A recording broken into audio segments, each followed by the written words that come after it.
Consultivo de Políticas de Infancia y Adolescencia y la Junta Departamental de Drogas que evaluaron el trabajo anual tras acciones conjuntas desplegadas en nuestro departamento, y así surgieron datos realmente impactantes, entre otros vinculados a la explotación sexual de niños y adolescentes en nuestro departamento con fines comerciales.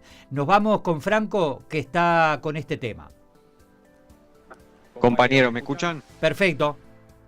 Exactamente, estamos con Mercedes Velázquez de la Unidad Asesora de Políticas Sociales de la Intendencia de Maldonado para hablar de este registro de 34 casos de explotación sexual de niños y adolescentes en el departamento de Maldonado, algo que obviamente estuvo señalado por el Comité Nacional contra la Explotación Sexual, o que lo levantó, mejor dicho, lo que refiere el CONAPES. Muchísimas gracias por estos minutos y bienvenida nuevamente.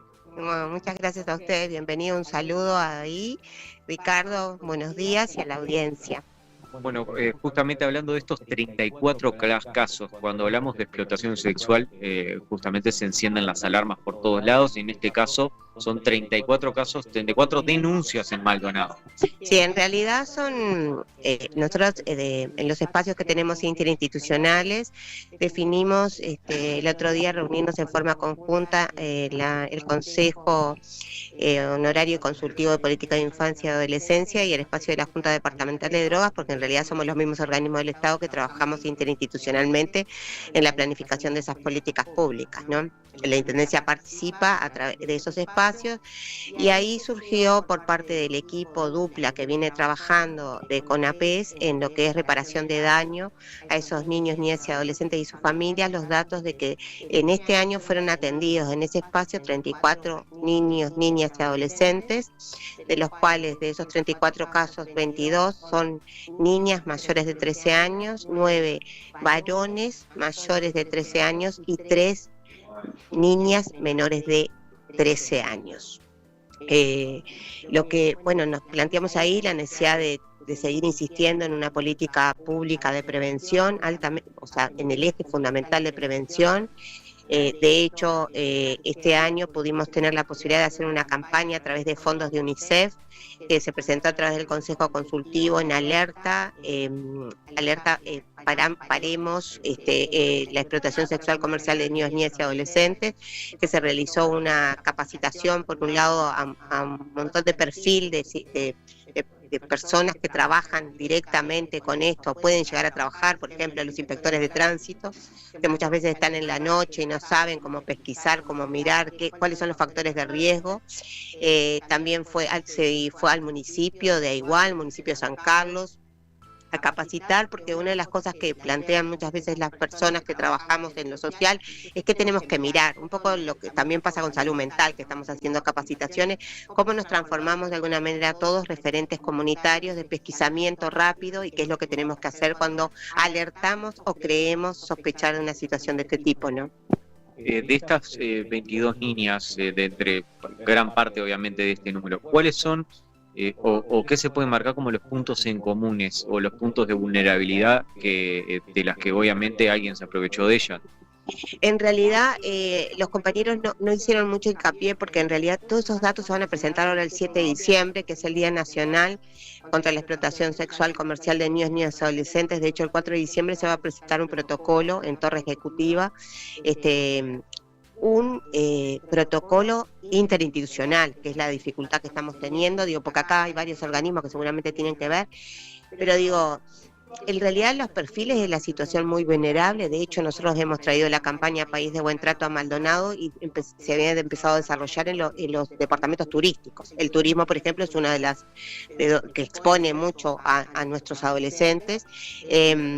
También el hecho de que el departamento de Maldonado sea migratorio también es yo que hace 36 años trabajé muchos años en la Policlínica de Maldonado Nuevo, y mi primer caso de explotación sexual comercial de niñas, niñas y adolescentes tuvo que ver hasta generacional, te diría, siempre acompañado. Recordemos que esto siempre se ejerce una cuestión de poder de un adulto sobre un niño, en lo que implica un intercambio, tanto sea de dinero, en drogas, en especies, ¿verdad? Siempre hay un intercambio, por eso hablamos de explotación sexual comercial y no de prostitución, porque muchas veces confundimos los conceptos.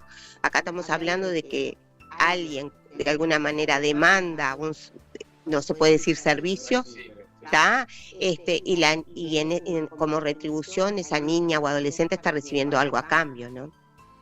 Es importante lo que dice, lo que refiere con el turismo, porque llega el verano. Maldonado es un departamento muy grande, sobre todo lo que refiere, bueno, a distintas zonas de alto poder adquisitivo, y hay otro mundo allí en verano, un mundo que muchas veces se hace oídos sordos a lo que sucede ahí. Esto es importante por lo que remarcaba usted. Compañeros, ¿tienen alguna consulta desde allí? Sí, Mercedes, buen día, ¿cómo te va? Buenos días, Ricardo, encantada, ¿cómo estás? Bien, igualmente. Mercedes, un solo caso es un horror. 34 ni hablemos. Pero te quería preguntar, ustedes que manejan números incluso a nivel nacional, si esto es mucho, poco, es extremadamente alarmante, si hay algún comparativo con nuestro propio departamento o con el resto del país.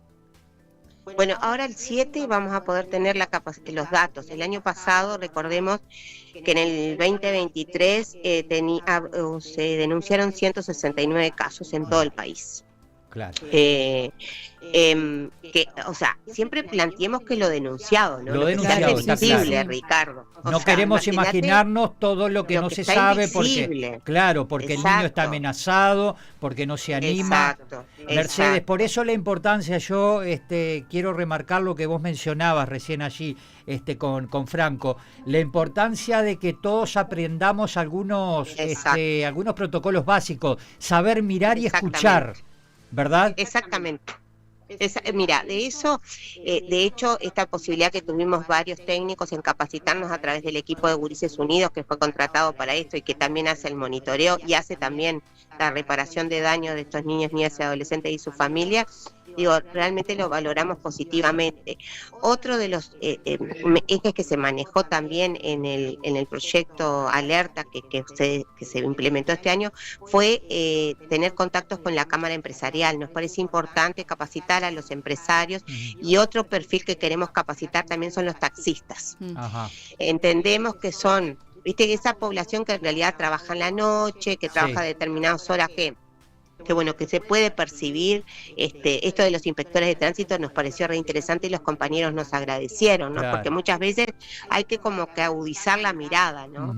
Sí. Y en ese sentido decirle a la población, porque yo creo que ustedes son un medio muy importante para dar a informar esto también, porque todo tiene que ver con todo, ¿no, Ricardo? Este programa que también lanzamos de Cuidando Entre Todos, que son los bancos azules que estamos poniendo en las canchas de fútbol infantil como forma de prevenir y hacer el cuidado, es decir, bueno, ¿qué tenemos que hacer cuando vemos este tipo de situaciones? Tenemos un número de teléfono que es el 0800 5050 *5050, es una llamada anónima y gratuita que podamos llamar cuando vemos, cuando sospechamos que hay una situación de que podemos estar ante una situación de este tipo, poder llamar por teléfono. Por eso la idea es que estos bancos, que estamos muy contentos, que los empresarios nos hayan donado algunos de los bancos, todavía nos faltan algunos más, así que si algún empresario se quiere sumar, nos están faltando algunos bancos para las canchas, pero sabemos que la Cámara Empresarial le mandamos un mail y tenemos una reunión pendiente con la Cámara para explicarles de qué se trata este programa, pero la idea es que esos números de teléfono sean como el 911, ¿no? Que cualquier ciudadano pueda tener acceso y que sepa que es una llamada anónima, es decir, que nada lo va a perjudicar, pero que de alguna manera el Estado se alerte cuando hay una situación que tenemos que ver si hay una vulneración de derechos de un niño, niña o adolescente. Habló de los taxistas. Se pensaría también en expandirlo a lo que refiere a las distintas aplicaciones, porque las aplicaciones también son muy demandadas y muchas veces llegan hasta puntos muy lejos de Maldonado. Sí, en realidad la plata que recibimos fue muy corta para esta capacitación primaria, que tuvimos que ir definiendo a quién íbamos a capacitar, pero la idea es que el año que viene se refuerce esto, y creemos que tenemos que llegar a todas las personas que tienen que ver con la vida nocturna, porque eso me parece que ahí donde están los factores, independientemente de que sabemos que puede pasar a la vuelta de tu esquina, ¿no? De la vuelta de tu casa, o sea, no necesariamente el turismo es un elemento que agrava la situación, ¿no? Pero acá estamos hablando de niñas y adolescentes que quedan en una situación de mucha vulnerabilidad y que otro se aprovecha de esa situación. De hecho, estaba la gente de la educación y muchas veces vemos que a veces una forma de ingreso de de mantención de la familia, ¿no? Y yo el primer caso que tuve, me acuerdo que fue pasado generacionalmente. Cuando vimos a la niña y denunciamos, antes lo había hecho la madre y antes lo había hecho la abuela. Mi primer caso, por ejemplo. Estoy hablando de más de 20 años atrás. O sea, lamentablemente la madre y la abuela habían sufrido. Naturalizado el hecho de que la explotación sexual comercial es una forma de ingreso, de cubrir las necesidades básicas familiares, y eso es lo que tenemos que cortar, y en eso me parece que ustedes tienen un valor fundamental en decir, bueno, eso no se puede naturalizar porque pasó y pasaba. También lo decía la coordinadora Nancy Amaral, la comisaria de la unidad, también se está naturalizando eso, y la idea es que cortemos esa naturalización y digamos, esto es incorrecto, porque un niño, niña, adolescente que sufre cualquier tipo de estas situaciones, es difícil después la reparación del daño, ¿no? Es muy difícil. Entonces, la necesidad que tenemos todos como sociedad de alertarnos en esto y de denunciar, porque bueno, es necesario que esos niños vivan en plenitud, ¿no? Mercedes, Valentina La Rosa te saluda desde acá. Te quería hacer dos Buenos consultas. días, Valentina. ¿Cómo estás? Te quería hacer dos Bien, consultas cortitas. Justo hablabas de los bancos, que era un tema que justo te quería consultar. Y sé que los pusieron hace poco, pero quería preguntarte si ya tienen algún dato de que los chiquilines han llamado a través de ese número, más allá de que es anónimo, si tienen algún dato de que han funcionado hasta el momento, más allá de que hace poco tiempo los pusieron, reitero.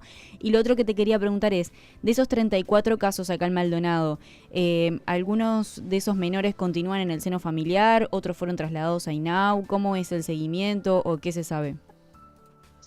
Bueno, en realidad lo de los bancos no ha sido muy reciente. Nosotros, de hecho, sí, cuando pusimos y colocamos los bancos, yo llamé a María Elena Misraki, que es la directora del CIPIAM Nacional, entendiendo que cuando pusiéramos los bancos podía pasar de que hubiera muchas llamadas de teléfono desde Maldonado. Ese dato todavía y aún no lo tenemos, ¿no? Yo creo que está interesante eso que vos decís, porque a mí me parece que la política pública tiene que ver con estadística y tiene que ver con indicadores, ¿no? Y tiene que ver con números. Y ahí se define, para mi gusto como profesional, dónde hay que poner los recursos, ¿no? Y yo creo que es bien interesante esa pregunta, Valentina. Eso yo está enterada, la directora de CIPIA, ya te digo, y la idea era hacer como una mirada. Bueno, pusimos los bancos, ¿qué pasó? Claro. Porque no solamente los niños, recuerden que la Liga Maldonadense de Fútbol tiene alrededor de 3.000 niños, y multiplíquenlos por sus familias. Claro. O sea que cualquier persona puede llamar, porque yo veo el banco.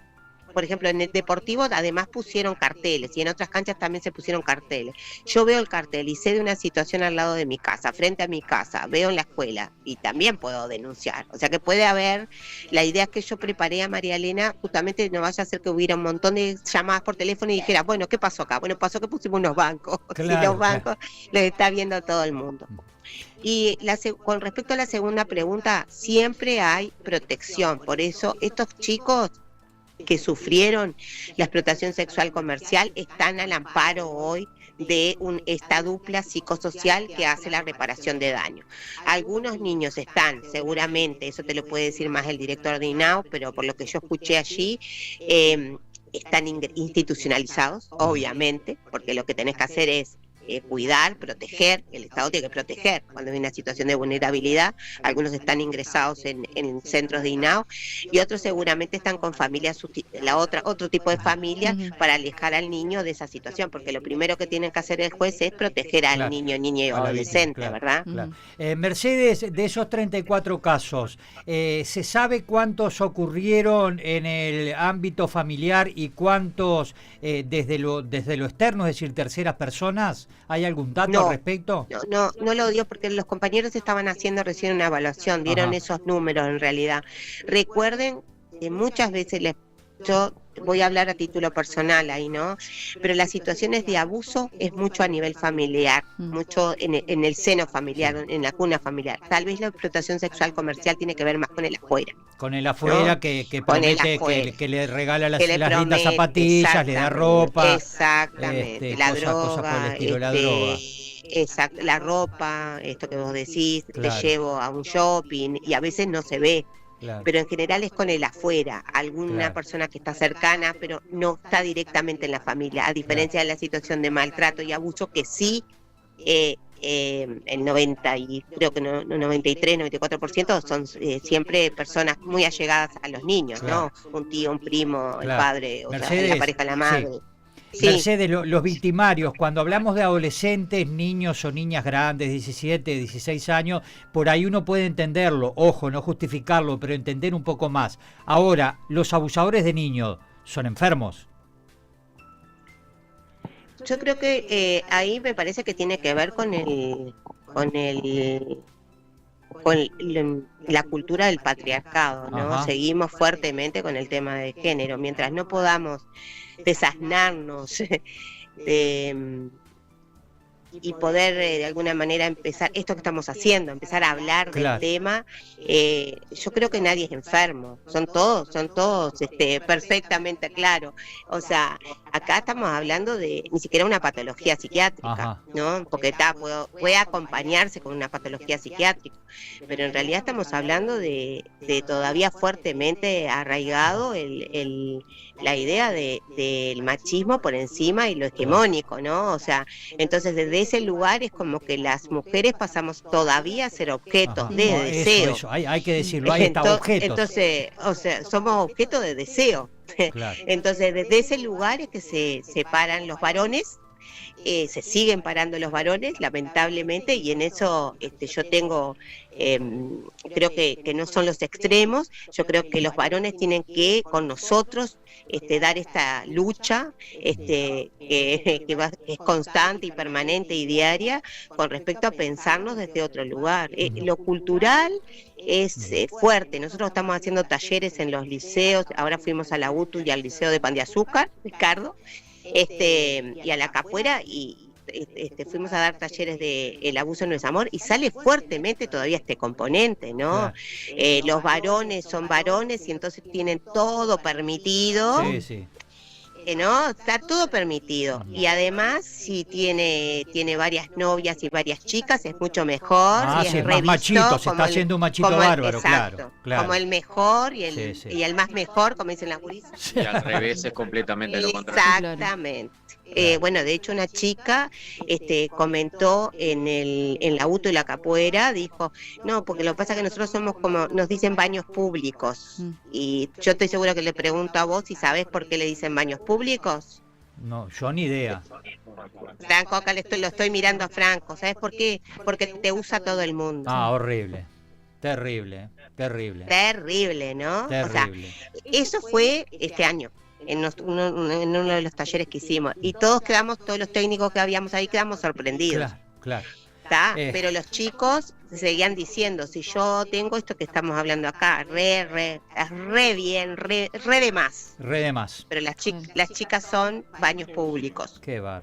Bueno. ¿No? Entonces, mientras eso no rompamos eso, Es culturalmente no lo rompamos, es muy difícil. Vamos a seguir reproduciendo lo mismo. Y las mujeres vamos a seguir en situación de vulnerabilidad, ¿no? Sí. Mercedes, te queremos agradecer muchísimo. Por supuesto que estamos absolutamente a la orden, del mismo modo, debo decirlo porque lo comenté el viernes, que nos avisaste cuando estaban reunidos y se habían conocido esos datos y lamentablemente ya nos estábamos yendo. Pero reiterarte Tranquilo. que quedamos absolutamente a la orden porque estos temas justamente hay que tenerlos sobre la mesa para, bueno, colaborar, todos ayudar de alguna manera, o prevenir, más bien dicho, desde todos lados, ¿no? Sí, yo te agradezco mucho, Ricardo, porque entiendo que los medios de comunicación en esto es fundamental porque que trabajen con nosotros en la prevención, ¿no? No que solamente podamos hablar de las cosas negativas que pasan en la sociedad, sino aquellos aportes mínimos que hacemos, pero bueno, ustedes acá son de fundamental importancia, por esto que le digo, del 0800 50 50 asterisco 50 50, que la gente se empiece a grabar estos números de teléfono y que sepan que cuando hay cualquier situación de vulneración de derechos, se pueden llamar a estos números de teléfono. Gracias, Mercedes, un beso. No, ustedes, un beso grande. Chau, chau. No te vayas. En minutos seguimos con toda la información en Nuestra Mañana. ¿Estás buscando equipar tu hogar? Daniel Hogar es tu solución, donde podés